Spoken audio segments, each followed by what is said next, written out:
Yo, what's good, everybody? This is your boy, LaShawn Sugar Ray Marston, host of the Sugar Ray Show, here with another phenomenal episode.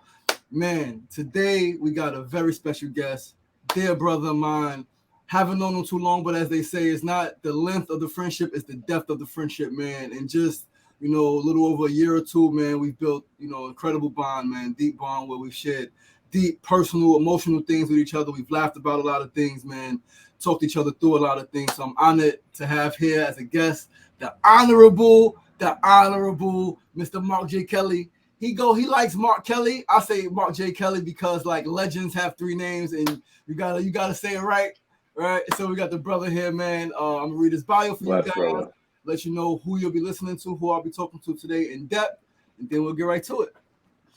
So let's Appreciate the intro, pull up. brother. Of course. So Mark is an entrepreneur, educator, and business advisor from Harlem, New York. An entrepreneur currently residing in Charlotte, North Carolina, Mark launched the Refined Apothecary in 2020 to help provide natural, holistic self-care solutions to help people manage their mental health and physical health during the pandemic and beyond. Mark advises entrepreneurs, nonprofits, small businesses from various industries with his expertise in marketing, branding, financial analytics, sales, and business development. Mark has worked in the high pressure environment of Wall Street with premier financial firms, including Alliance Bernstein, Merrill Lynch, and JP Morgan.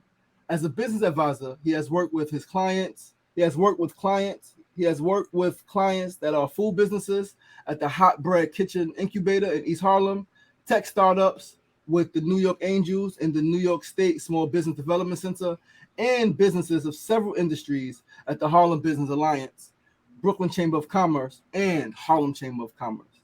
Mark has also launched Mr. Refined magazine, a digital men's fashion and lifestyle publication in 2013, with the print edition which circulated in 2016. Mark used Mr. Refined as a platform for other venues, including print publication, lounge bar concepts, event promotion, and personal styling. Mark has also served as an adjunct professor at New York University, teaching digital marketing in the School of Professional Studies.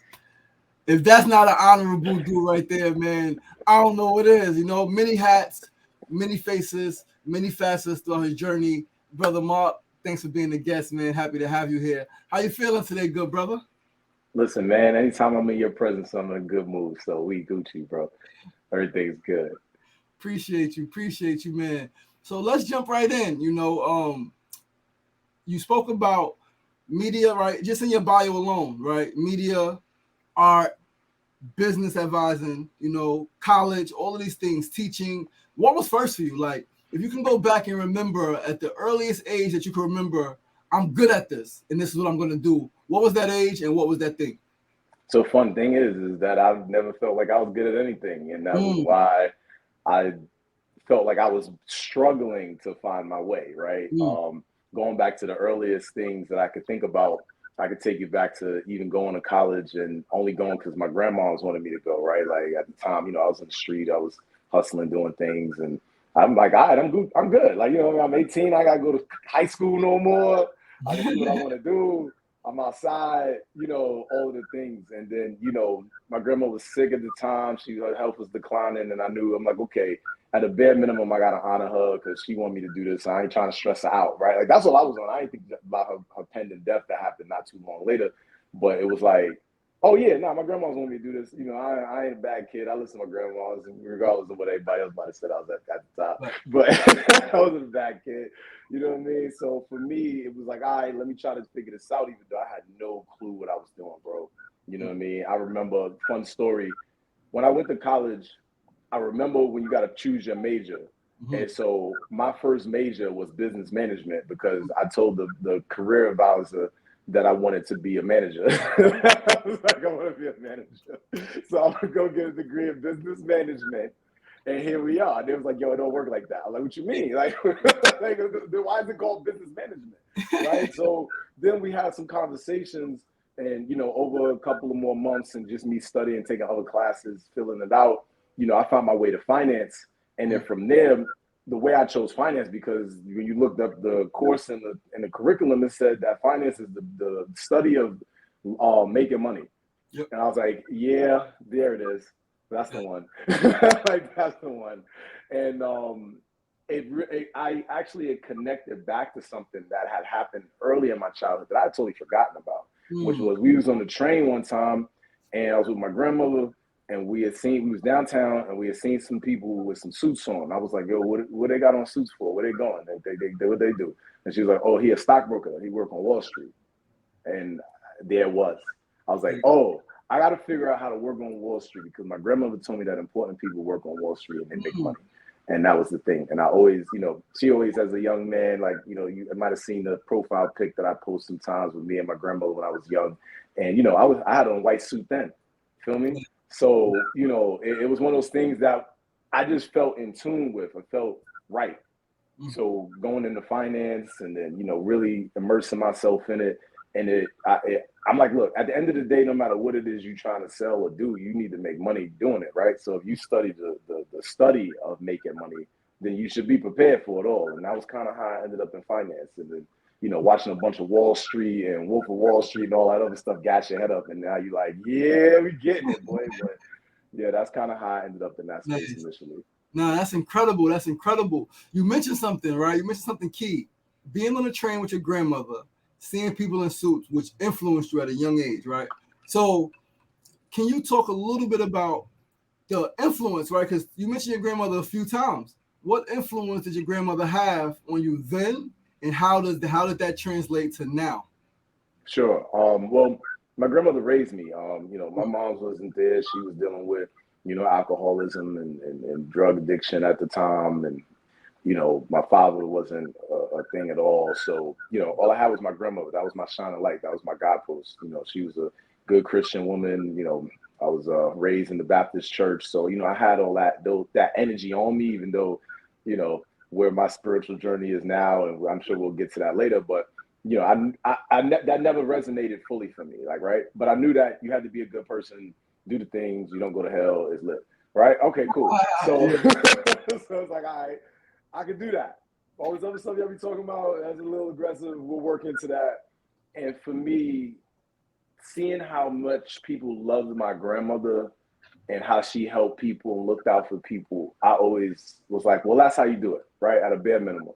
It's like, okay, you just be good to people, people good to you, and there it is. And that was kind of my primary influence of no matter how things was going or how I felt about things or people wrong me or certain things. I'm like, I always had that guidepost like, yo, yeah, but you ain't got to do it like them. My grandmother said this one thing to me that I love this quote, and it's the simplest quote ever. And she said, one monkey don't stop no show. Facts. And that there, I still quote that. And she had told me this one time in relation to someone who I considered a friend that she was babysitting one of the kids. She used to babysit most of the people in the neighborhood. That was how she made money. And, you get confused, right? You think these people are your friends because, I'm 5 years old, right? Like for context, right? So I remember one time being a little hurt because one of the kids didn't want to hang out with me or play with me or something like that. And she was like, yo, one monkey don't stop no show. She's like, you don't need to worry about nothing or nobody else. Do what you're doing. And da, da, da, da. I don't remember the rest of the words. I just remember that part. And I always carried that with me, that ability to say, you know what, even if this don't work right here, I can move on to the next thing and find success. I can find peace, happiness, something or other. And that's what always kept me going. Nice. Powerful. It still does. Shout out to the grandma. Appreciate you. Thanks for sharing that. I think a lot of people can relate to that, and the reason I love to hear about people's grandmothers, because I didn't have a grandmother, both of my grandmothers passed before I was born. And both my dad's parents and my mom's mom passed before I was born. So all I had was my grandfather, who gave me a lot of values as well, but obviously it's different than a grandmother. And I was fortunate to have my cousin's grandmother, my sister's grandmother on her dad's side, but it wasn't the same. And so whenever I could hear, particularly a brother, talk about his relationship with his grandmother, it warms my heart, man, because like, I'm glad that we got that. I'm glad that you had that experience, right? Thank you. So of course. So let's talk a little bit about. So you were in the streets for a bit, right? What did you learn in the streets that translated? Because in my eyes, and I hear you. Sometimes we can be our biggest critics, right? So you say, you never felt you was good at anything, but in my eyes, brother, you're phenomenal. And no matter what challenges that I've seen you just since we've known each other experience, you've come out on top, you've come out on the other side, you've persevered. And to me, you are very successful in life. What lessons did you learn in the streets that has translated to business, finance, education, and all of the things that you've done since transforming your life? Sure. The fun thing about that, I sometimes think that the streets didn't equip me fully, right? Obviously for reasons. But when I think about growing up in New York and, I being in North Carolina now, meeting so many different people that are also successful doing dope stuff, all of the things, you just kind of talk to people about how you grew up, your tendencies, your personality traits, things like that. And I can tell you one of the things that the streets taught me that I think is a gift and a curse is aggression, right? That I'm very aggressive in everything. I try to hide it. I try to mask it. I try to shine so brightly with warm energy at all times because I know that as soon as things ain't going the way I think they should be going, I'm on your ass, and so the beautiful thing about that, however, while I struggle with it in my head of like, yo, where's that balance, right? Because they tell you to be aggressive, go after what you want. You got to go push, all of the things. However, when we talk about mental health and real life, you need rest. You need to chill.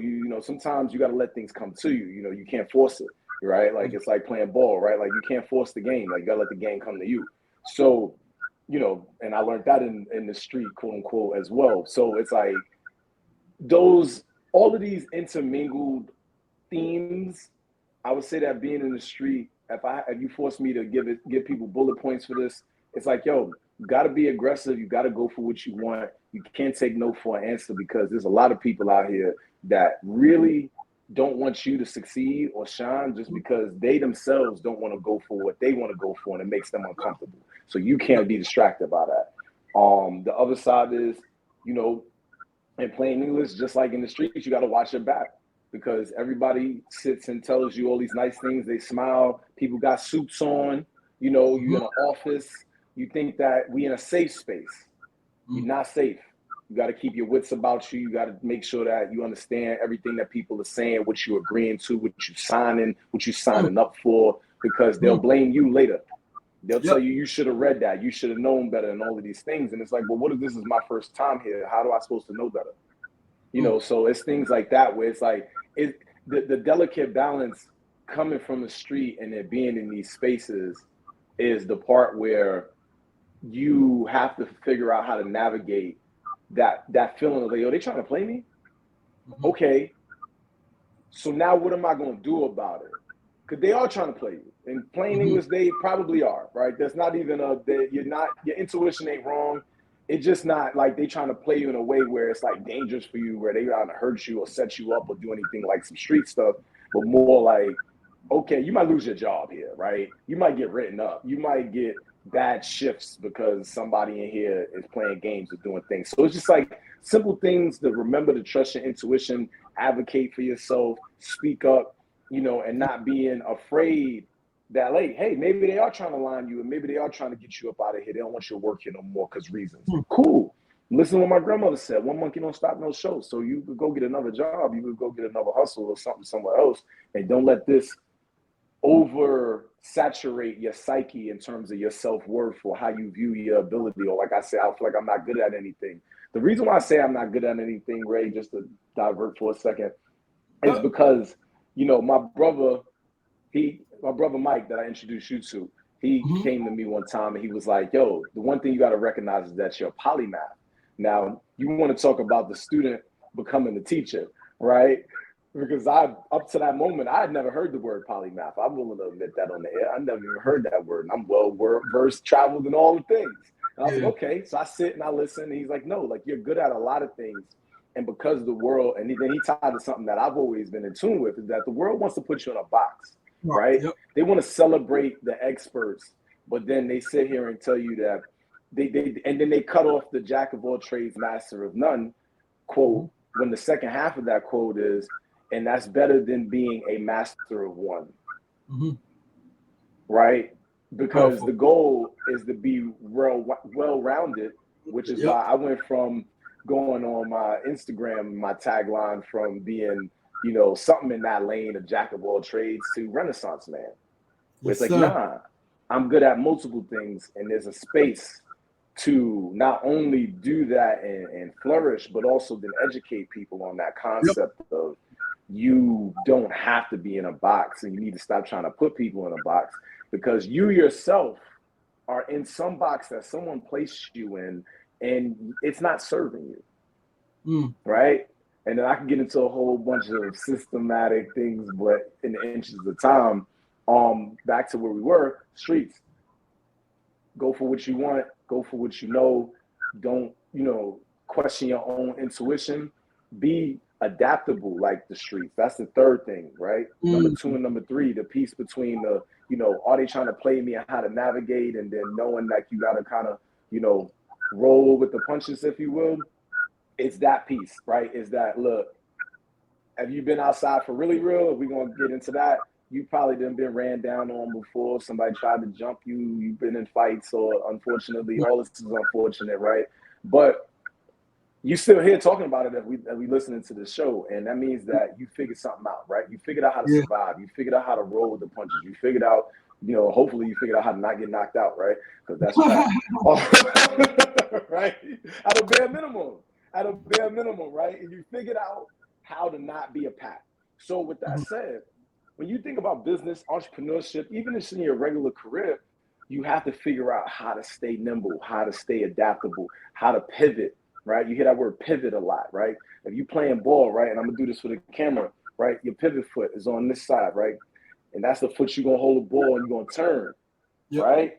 You could go all the way here with it if you want, as long as you ain't lift that foot, right? And then you get different perspectives, you get different angles of approach, so you can try to make a basket or make a pass, right? That's the idea of pivoting. That's what I think about when people say pivot, right? So the streets, being in so many situations around so many different types of people who got love for you, people who don't, people who trying to snake you, shroud their, conceal their intent.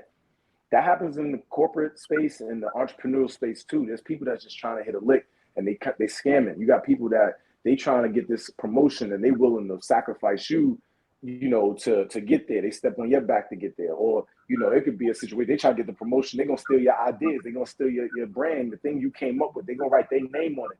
So how do you protect yourself from these things? And then that's when we get into all the other stuff like the LLCs, the paperwork, these things like that. So I've always tried to leverage the fact that I know better in my brain, right?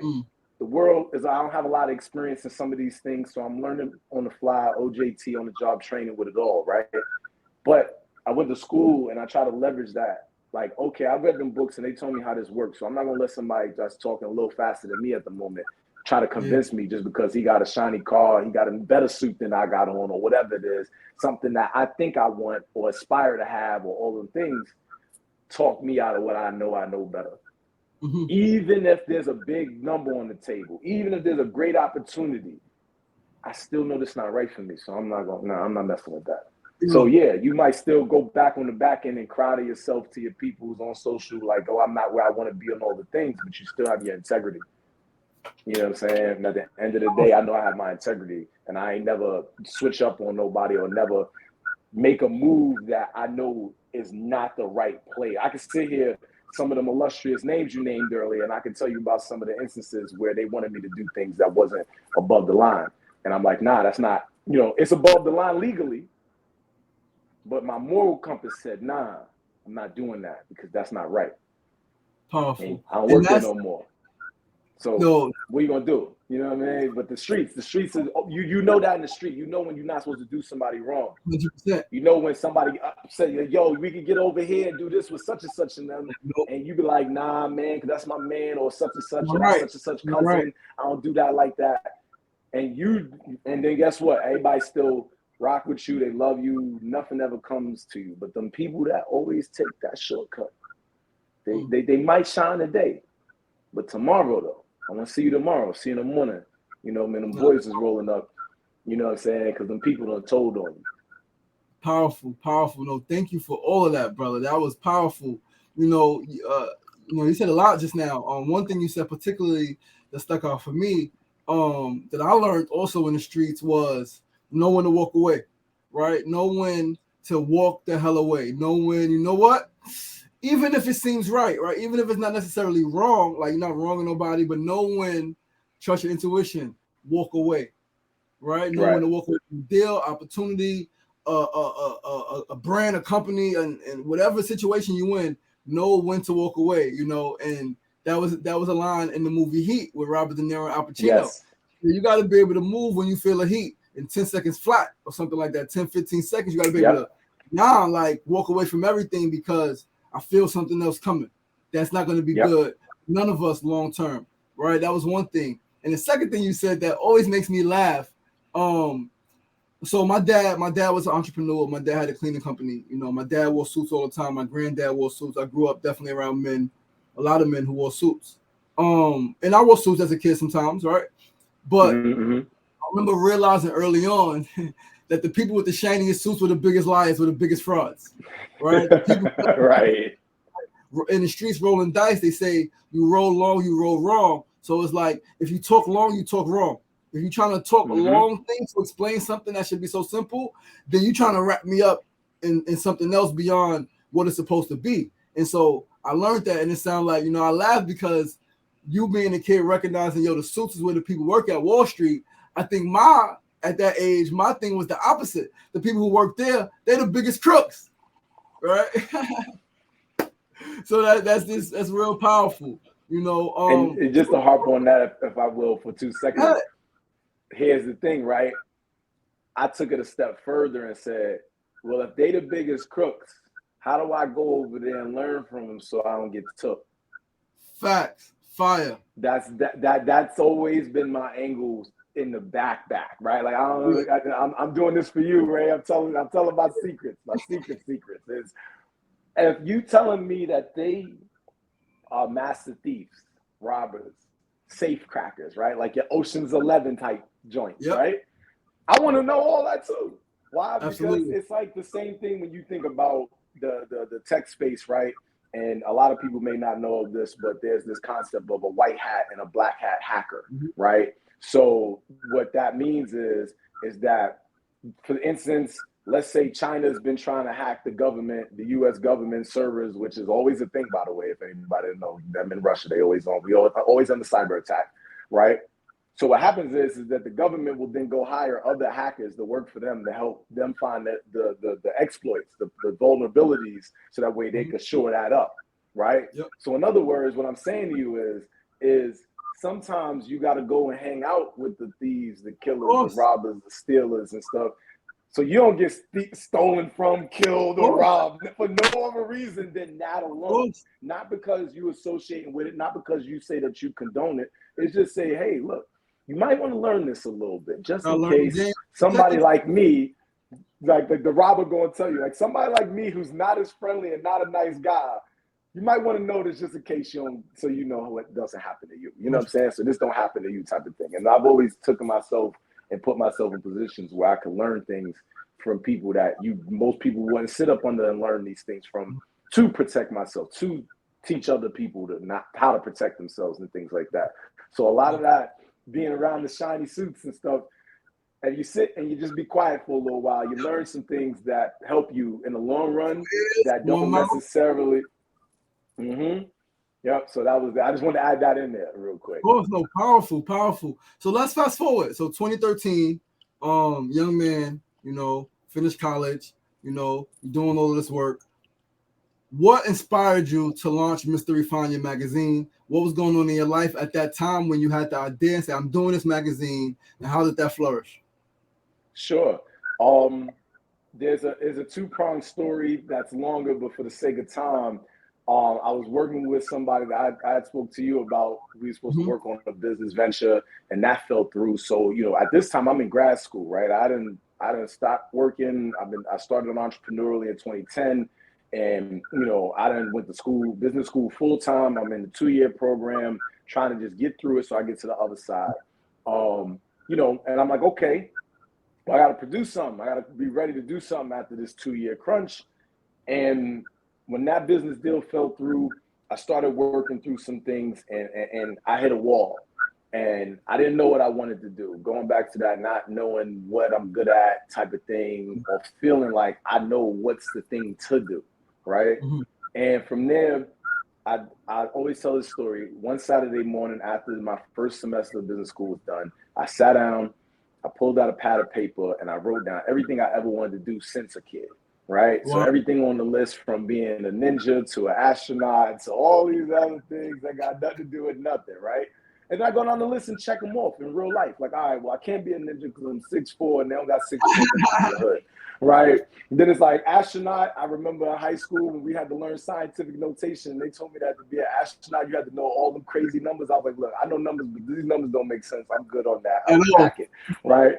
So then I was left with things like, okay, I always wanted to be a college professor. I always wanted to be a motivational speaker. I wanted to own a club. I wanted to do a liquor brand and things like that. You know, I always tell people Jay-Z and Diddy were my mental mentors growing up. So it was a lot of imprinting off of what Rockefeller and Bad Boy was doing from a business standpoint.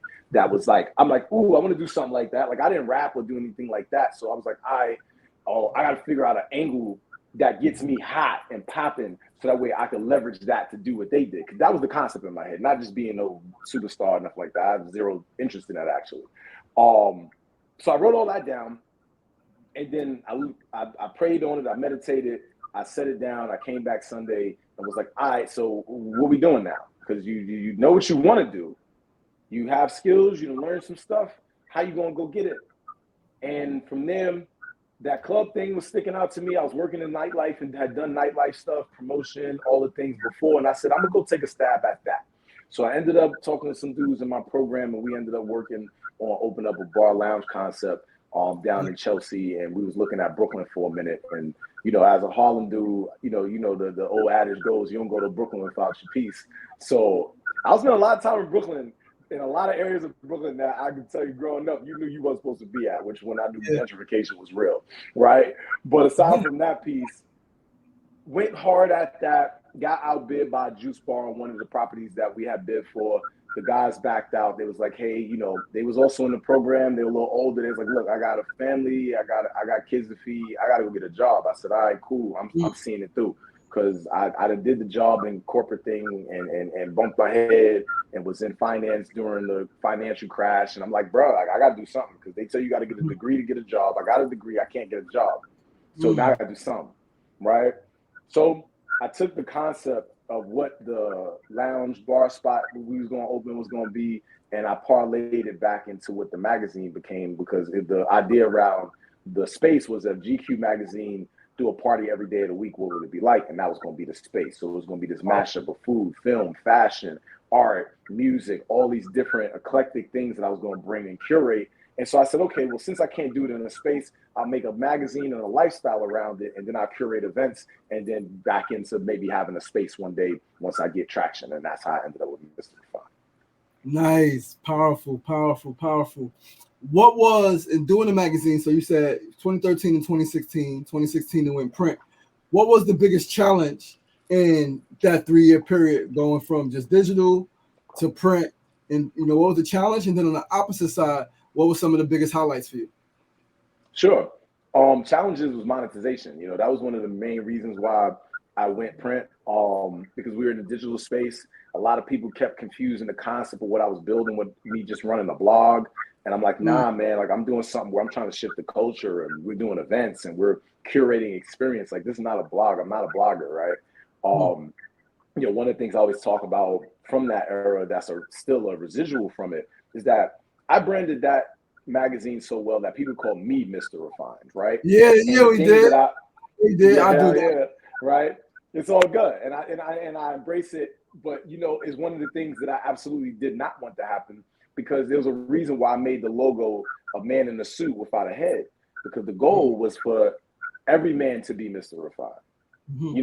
While I was the muse for creating the brand and coming into a space where it's like, yo, look, I created Mr. Refined because people kept asking me in plain English, between me and you, Ray, and everybody obviously that's gonna watch this, and they're coming back to me, right? Like, yo, all this fly stuff you do, put me on. right? From the fact that I was studying to be a sommelier with the wine stuff I was studying at the time. I was going to whiskey tastings, wine tastings, scotch tastings, cigar events. I'm wearing suits. I'm doing all the fly stuff, but I'm still on the block. Yeah. You know what I'm saying? I don't live in, Jamaica Estates. You know what I'm saying? Like, I'm not out there, you know what I'm saying, in the Hamptons. I'm over here on 4th Fifth and St. Nick. You know what I mean? Shout out to the block here. But you know what I'm saying? So people are like, yo, what's that? And I find myself talking to people and telling everybody, trying to put people on game. But it's in plain English, it's tedious, right? Like, I can't keep trying to talk to every single person every time they want to know where I got that from or how I do this, all the things. But I don't mind sharing. I have no problem with sharing. So I was like, you know what? The best way to do this is create a platform where I can disseminate the information, get more people involved, bring people out, let people see what it looked like. Because there's a lot of brothers, especially from the men. That's why I went with a men's fashion lifestyle magazine, was because it's hard for brothers to find themselves, especially given the circumstances that we come from, right? Like, you talk about not having your grandmother. I didn't have my father, my grandfather, none of that. So it's like, the fact that I even know how to wear a suit properly, shout out to Rice High School and Orlando Goebel, who was the principal during that timeline from, RIP Gold. He was the brother. If I go back into the past for 2 more seconds, because I got to honor this man here, is he was probably the pinnacle of manhood that I had experienced firsthand at that time. Because went to an all-boys school, a bunch of brothers all from the block, everybody with their own stories, situations, all of the things. And one of the things that Orlando Goebel said, and that was our quote, it was on the walls, it was on the HVAC system, or whatever the thing was at the top by the roof. They would have little murals and stuff in the school. And it said, Rice men, you are worthy. Right? And I'm talking about all of the dope, 100 black men and my brother's keeper type of movements you see.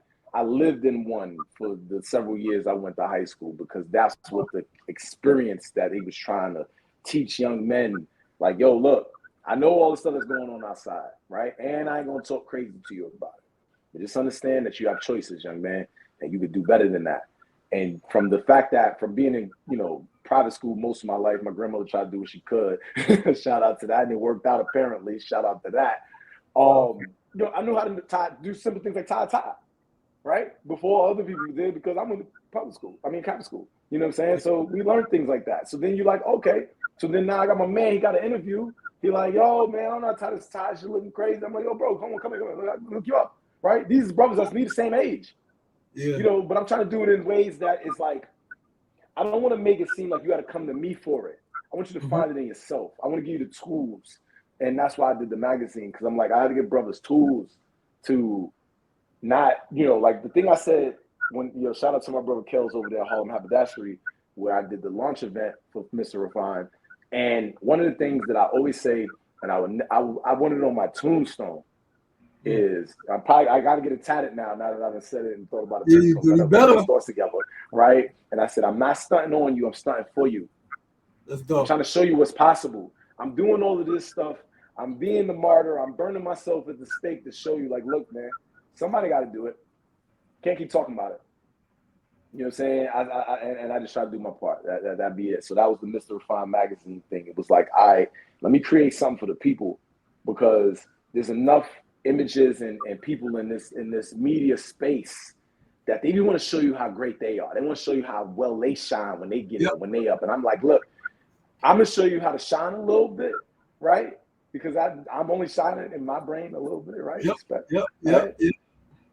And then you take that and run with it. It ain't about me. I don't care if you learned it from me. You know what I mean? Ain't no stunt like my daddy with me, B. It's like, yo, you stunting. You know what I'm saying? That's it. Like, whoever you want to be. Like, your best self, your higher self. Like, that's why I always be like, yo, look, I don't care if you surpass me. You're going to surpass me, because I don't even really want to do the thing that you do. I just do a little bit of everything so I can talk to everybody and they can respect me when I talk to them, so they can relate to me, because I know a little bit about what you're talking about. People don't like talking to people that don't understand what they are. Absolutely. Right?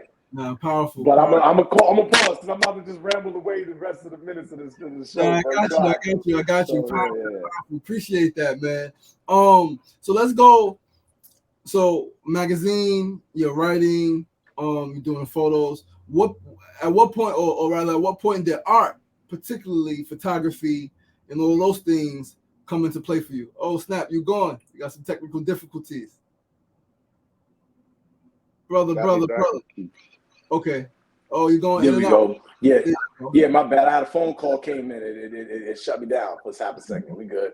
Okay, you and back. It's our good brother Mike, actually. He's on my D&D pass-through list, so he got through. Small world. Oh, So yeah, at what point did art come into play for you? You know, at what point did you make a commitment? You know, was it during a magazine that you knew you had to do it yourself, or was it before or later when you said, you know what, I'm also locking in on art and things like that? So the fun story around that was the reason why I say I used to not consider myself a creative or an artist. I still am working my way to fully embracing that, right? And I know that sounds crazy. Come on now. Right? And here's the reason why. And it's such a silly reason in real life terms, but it's because I can't draw. I can't draw to save my life. And growing up, everybody considered artsy, artists, all these things. You know, you remember all the dudes that was doing all of the graffiti work and bubble letters, and the girls that could fucking paint and do all of these things, dancers, singers, people who were musicians. I couldn't do none of that. Mostly because I wasn't exposed to it, didn't have an environment to learn it. You know what I'm saying? But, you know, that's how I felt. So for me, when artistry came into the fold, it was definitely after doing the Wall Street thing for a long time and being like, yo, I stayed in this little box and I'm feeling myself a little bit, right? I'm like, I do more than this. I'm more than this. But where and how do I express it after coming from spaces where, you know, I grew up in a Christian household. My grandmother was kind of strict. Anything that I did in the streets was done very craftfully. She ain't know none of it. I never brought anything home, right? I go to school. I go into business, right? I learned all of the ways to get the marching orders to be a great agent of the system. And then I'm like, nah, but I used to rap a little bit, and I used to do creative writing. You know what I'm saying? You know, I got kicked out of Rice because I was fighting and doing stuff. I went to a performing arts 500 school and then wrote a play. Let me not say start, that's aggressive. I was an actor in 2 off-Broadway shows that I read for a part when I was only working as a production assistant because I needed some money, right? I took a dance class because I was playing ball and they was telling me that dancers is good with footwork and that pivot move. I needed to be able to hit with that Euro. I needed to get my footsteps light, right? And I did these things and I just, okay. And then life kept life and I need to go get money.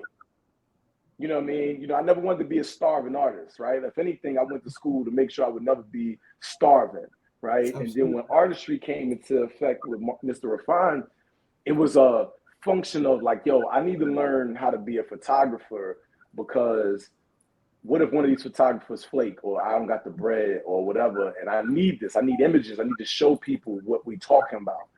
And that tapped into an old memory of when I was in the car scene. I used to be in the import tuna scene and race and do things like that. Guys who was photographers and we used to take some fly pictures and I'm like, damn, I want to do that. You know what I'm saying? Or we would go and take drives to like Poughkeepsie and Bear Mountain and stuff like that. And then, you know, they'd be taking all the dope pictures of the scenery. And I'm like, damn, I want to do that because I want to have a picture of this memory. You know what I'm saying? I grew up where I don't have a lot of pictures of my childhood. People ain't take pictures. We ain't have no cameras. So, you know, sometimes it would hurt me when I would see other people be like, yo, remember when we was doing this? And I'm like, I can't even show nobody all the stuff I did because we didn't have no cameras. So I said, okay, my art form is the capturing of the world through my eyes, and I'm gonna have a camera and I'm gonna take these pictures. I'm gonna learn how to make them pretty, and then I'm gonna back into it by also substituting as a photographer for my own magazine just in case somebody flake. And then that's how I found my artistry and I found my art, my voice and artwork. You know what I'm saying? My pet project, my number one pet project is me doing a gallery show where I show people all the pictures that I've never posted because the internet will steal your shit, and I'll be like, nah. But some of the stuff when, you know, and I know I'm preempting probably some questions, but there was a time when I was a truck driver and so I got some of the most amazing photos of this country being on the road. And that's where my artistry really clicked for me because I was like, no, this, if anything, I know I'm good at that. That and Call of Duty and Marvel's Capcom 2 on PlayStation. Y'all want it. little game of talk. Yeah. That's incredible because now me as an art curator, right? Also an artist, but also a curator. I've curated some events, I've curated some galleries. Now I want to, talk to you offline, about curating that exhibit, man, of those photos that you never posted. You know what I mean? Through the lens JK. You dig? Simple as that. Let's make it happen. One thing you said that it makes me laugh and smile, which I think we agreed on, I also don't draw. I also don't dance. I don't sing. I realized at 7 years old, Michael Jackson dropped Heal the World. And I watched that and said, I want to do that when I get older. Well, at about 8 or 9, I realized it wasn't the singing and dancing part I wanted to do. I couldn't. I had no rhythm. I couldn't sing, right? So it was just the impact that he had. But I also, at a young age, I realized that I wasn't an artist like other artists, but I also realized I was unique. 2 seconds? Well, because I just wanted to say fun story about the Heal the World thing. The shirt I got on and the fact that I want to say either it was 6th grade or 7th grade, Heal the World was the song that we sung as a class as our auditorium thing for the year. I just wanted to throw that in there for cultural reasons only. Carry on. Alignment. That's all I wanted to do right there. Carry on. 100%. And I was just going to say that my elementary school, PS 111, was a communication arts school. So I also knew that I wasn't an art. I didn't dance. I didn't sing. I didn't draw. I didn't paint well, all those things. But I was into communication. I was into words, right? I was into words. I was into language, right? There's an art to language, right? Language arts, right? And that was my favorite subject. Language arts, math, science, the real arts, right? Because those are the real arts that are not so much what you do, is how you do, right? And also, right now, I'm part of an organization, Art of Living, right? There's an art to how we live. So I think society has created a box for artists, right? Like you're an artist, you do one of these 5 to 10 things. But as we grow older, as we learn more, we expand that and say, you know what? All of it is art. How I brush my teeth is an art, right? How I structure my room is an art. How I dress is an art. Fashion is an art, right? So I just wanted to, I hope you know now. I hope you continue to embrace that you are an artist. You are very dope, talented, and again, successful artist. So talking about that, right? 20-year gap, 20-year span. You've done a lot since graduating college, right? You've done a lot before then, obviously, but since then, particularly a lot in the business world, different realms, a lot of losses, a lot of ups, a lot of downs, a lot of struggles, in work and finance and money in life. How have you managed? Because I think this is one thing we spoke about just offline in all of our conversations, the mental health challenges that come, right? They're not feeling good enough, they're feeling defeated, all of the challenges, right? Even the suicidal ideations, right? That I've had that, you shared. How have you managed that and still been able to redevelop yourself and recommit to your purpose? How has that process been for you and what tools have you used? Sure. I'm gonna go backwards because you said something on the tail end that activated me, something serious. And I was like, yo, when you said the thing about the suicidal ideations, that's the most important thing to me in this conversation before we go into any of the fun, flowery language that I would get into. And I want to paint a picture of that for a moment for our audience.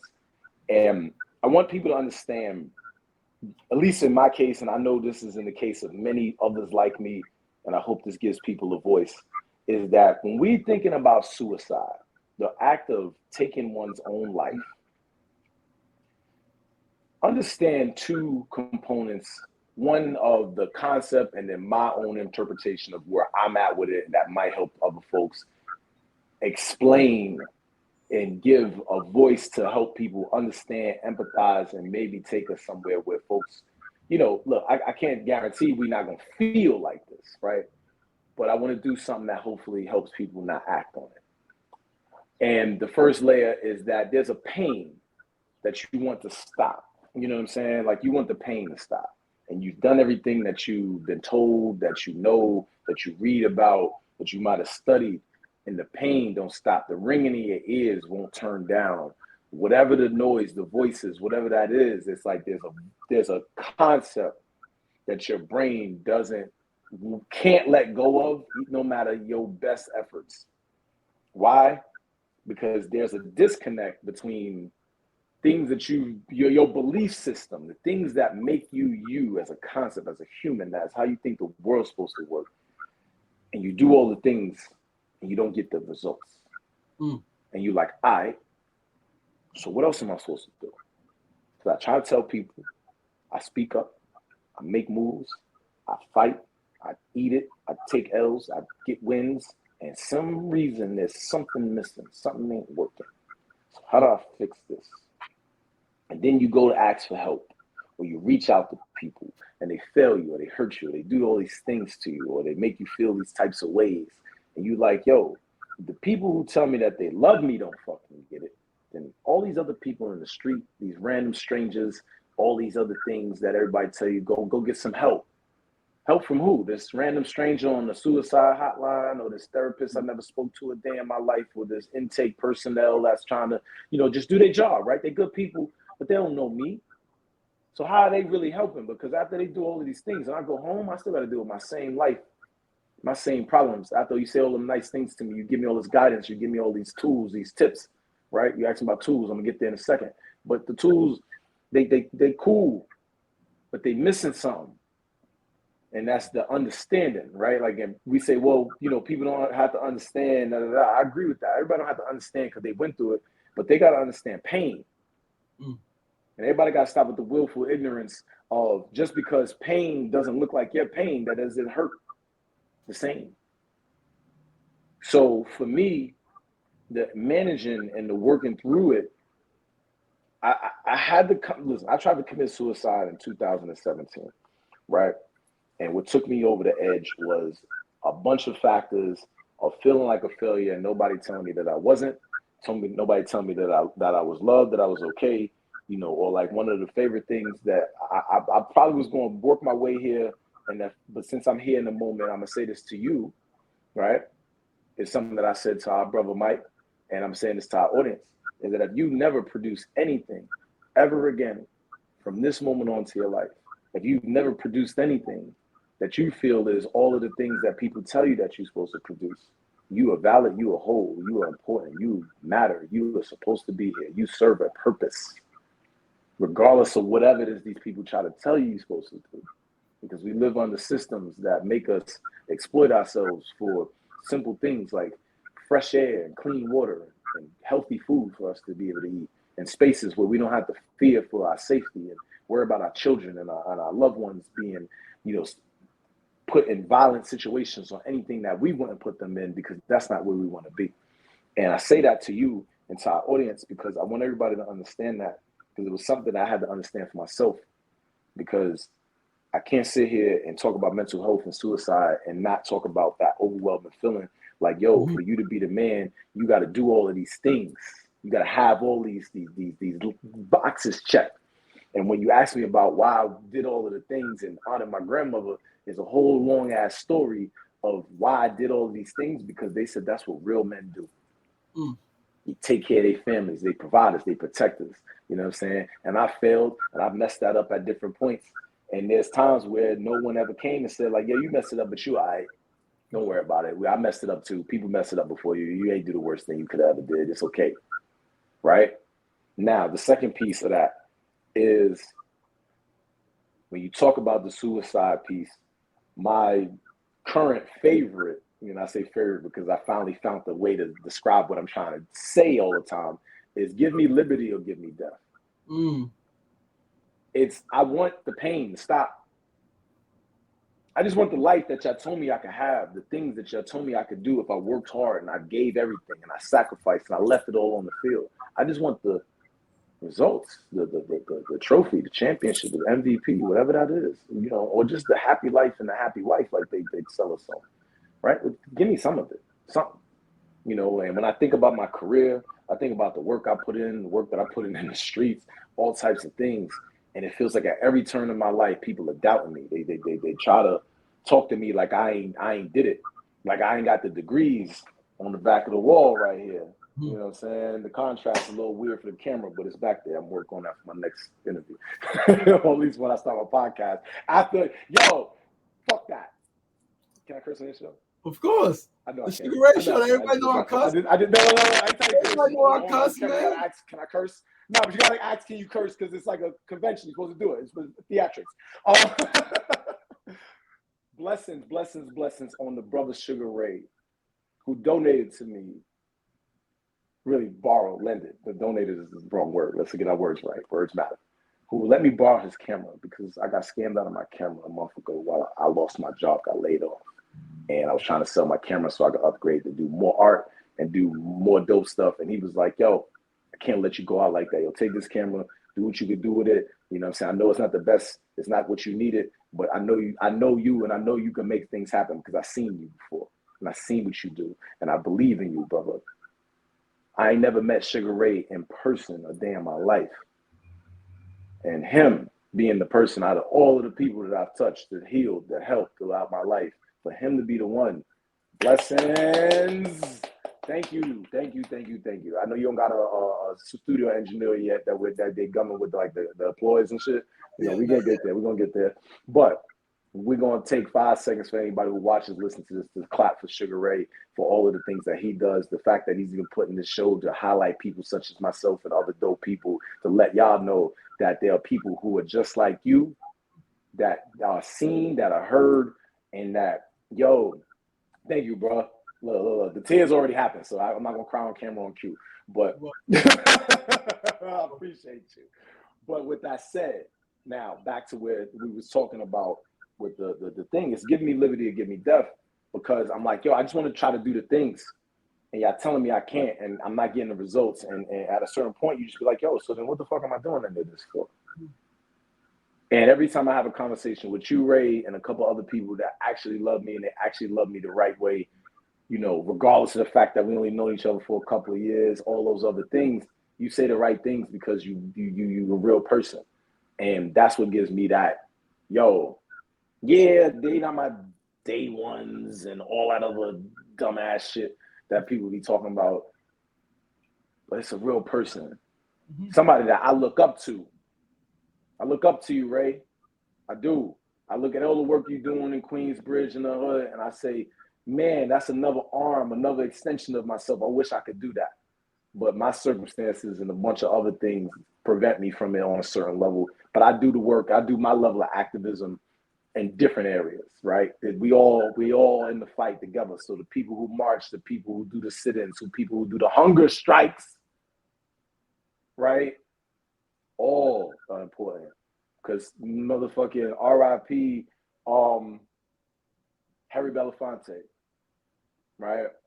Paid for Malcolm, for Martin, bailed him out of jail, paid, put money down on the Million Man March, all these things. But he wasn't out there. He wasn't the dude behind the mic. But guess what? You can't get behind the mic, and my man ain't put his acting money up and made some things happen. Yep. Which is why I support you every moment of everything you do, and I share everything you post, and I try to tell other people to donate, to vote for you, and all of the things, because somebody got to fucking do it. Somebody got to do it. And I know there's things that I wish I could do, and I applaud the people who do those things, because I'm like, you know, those feelings that make you feel like you're not living a full life, and you be like, well, if I'm not doing all of the things, then what am I even here for? If you're not gonna let me do the things, what am I here for? Other than the I'm going there. No, I gotta jump in. Go ahead. It's your show. Your show. My fault. Because you are worthy.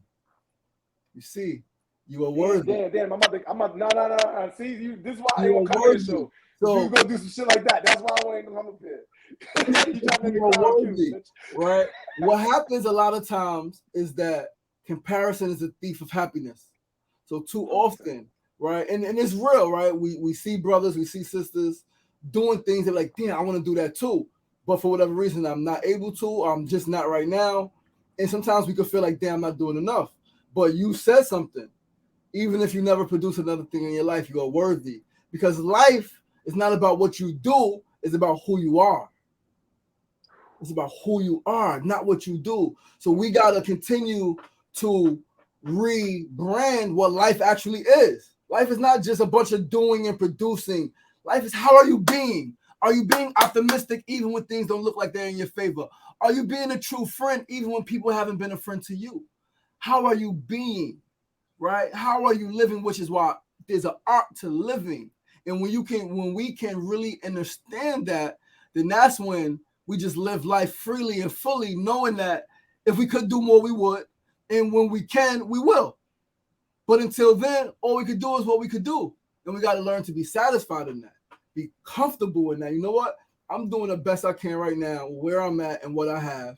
And let me, without feeling jealous, but let me live vicariously through my other brothers and sisters who are doing those. Because I've always wanted to do a magazine. I haven't done a magazine. So like I said, you doing those things, it just inspires the crap out of me. You know what I mean? Like, I'm like, whoa, like, I watch you and I'm looking at you and I'm like, this is the guy who I partly want to be, but I'm not. So I'm not going to allow myself to be. I'm just going to figure out how can we connect and how can we do something together that can embody that part of me that I don't have the skills for or that I don't have the knowledge of, right? And in that, we got like 5 minutes, brother. We got to do a part 2, right? We got 5 100%. minutes. Let me ask you, in 2 minutes, 3 minutes or less, what are some words of inspiration, some words of encouragement, some lasting words you have for our viewers?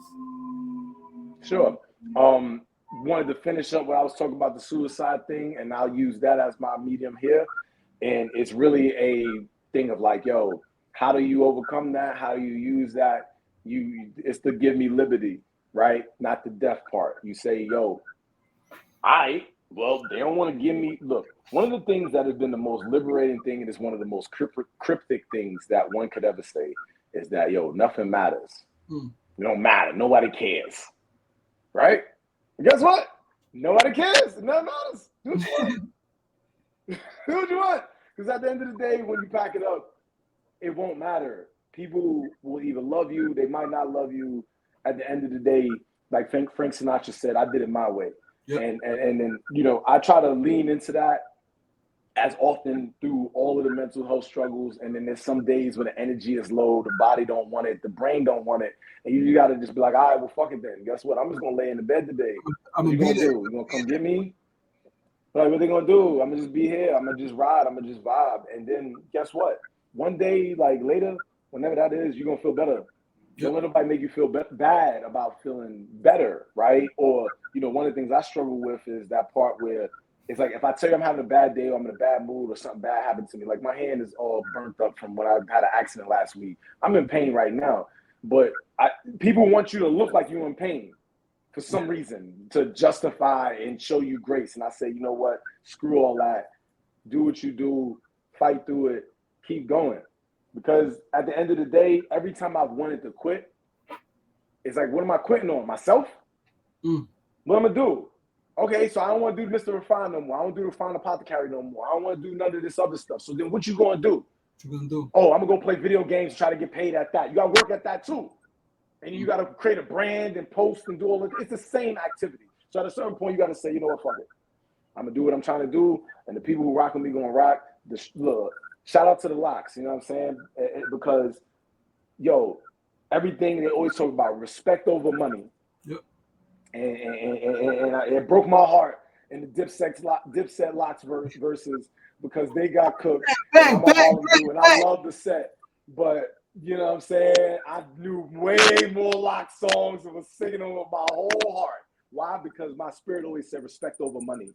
Yep. The people over any of the titles or any of that other stuff is why I say I'm stunting for you and I'm not stunting on you, because I'm trying to give people a beacon, a lighthouse to know that this is the direction to go in. You might not land here, you might go past this, but this is the way you stay off the rocks, and that's why I'm gonna leave it.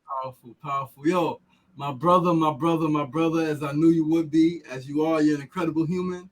You're an incredible brother. I knew you would give us incredible energy, wisdom, insight, knowledge. I knew you would be real. I knew you would share your story, man. I'm sure those who watch this will be inspired. I'm sure they'll have some laughs. I'm sure they'll have some memories of their childhood and their inspirations and things that molded them to who they are today. So I thank you for being a guest on the Sugar Ray Show. I look forward to continuing to build with you as a brother. I know you'll continue to do great work. I look forward to continuing to support you and finding ways that we could partner together to do more great things, man. Yo, listen, everybody, this is your boy, LaShawn Sugar Ray Marston, host of the Sugar Ray Show, wrapping up another wonderful episode with who we all know as Mr. Refined, Marc J. Kelly, man, Renaissance man, multifaceted brother, dynamic, the shirt he says, that shirt he has on healed people, man. And that's what we're trying to do, is heal the world through love. So as always, be kind to yourself, be kind to others. We all we got, but we all we need. Peace. Peace.